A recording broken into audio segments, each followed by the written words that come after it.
தோழமை நெஞ்சங்களே, நான் உங்களுடன் ஃபாதர் க்ரூஸ். கடவுள் படைச்ச எல்லாத்துக்குமே ஒரு நோக்கம் இருக்கு. எதுவுமே உயர்ந்ததும் இல்லை, எதுவுமே தாழ்ந்ததும் இல்லை. எல்லாமே அதன் நோக்கத்தோட செயல்படுகிறது. ஒரு காட்டுக்குள்ள அழகான ஒரு ரோஜா மலர் இருந்துச்சு. அது பக்கத்துலயே ஒரு கள்ளி செடி ஒன்று இருந்துச்சு.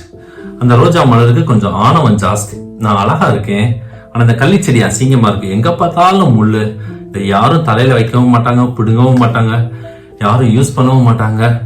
அதனால இந்த ரோஸ் செடிக்கு ரொம்ப ஆணவம், ஆனா ரொம்ப ஹாப்பி, நான் தான் உலகத்திலே அழகு அப்படின்னு. அந்த களி செடியை பார்த்துட்டு எப்பயுமே ஒம்புத்துட்டே இருக்குமா. இப்போ அந்த களி செடி சொல்லிச்சு, ரோஜா மலரே, உனக்கும் தான் முள்ளு இருக்கு, எனக்கும் தான் முள்ளு இருக்கு, அப்புறம் ஏன் இப்படி இருக்கு, ரெண்டு பேர்த்துக்கும் முள்ளு இருக்கு, நான் பேசாம அமைதியா தானே இருக்கேன் அப்படின்னு.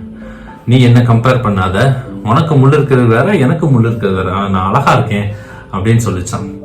கொஞ்ச காலத்துல வெயில் அதிகமா அடிக்க ஆரம்பிச்சிருச்சு, எல்லாமே கருக ஆரம்பிச்சிருச்சு. ஆனால் அந்த கள்ளி செடி மட்டும் நல்லா அப்படியே ஸ்ட்ராங்கா இருக்க ஆரம்பிச்சு. ரோஜா செடிக்கு தண்ணி வேணும், தண்ணி இல்லாம ரொம்ப கஷ்டப்பட்டுட்டு இருந்துச்சு.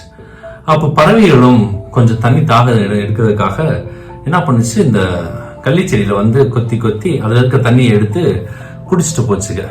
அந்த பறவைகள் எல்லாம் நல்லா சந்தோஷமா இருந்துச்சு. ஆனா ரோஜா செடியில எந்த பறவையும் உட்கலைன்னா காஞ்சு போச்சா.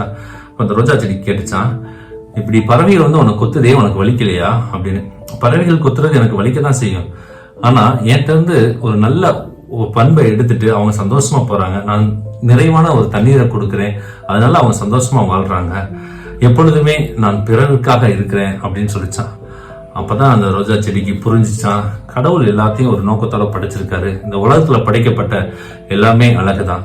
எனவே அன்புக்குரியவர்களே, எல்லோரும் அழகுதான், நீங்களும் அழகுதான், நானும் அழகுதான், உலகத்தில் இருக்கின்ற எல்லோரும் அழகுதான். யாரும் உயர்ந்தவர்களும் இல்லை, தாழ்ந்தவர்களும் இல்லை. அதன் நோக்கத்திலே நாம் விட்டு விடுவோம். இந்த நாள் இனிய நாளாக அமைய நல்வாழ்த்துக்கள்.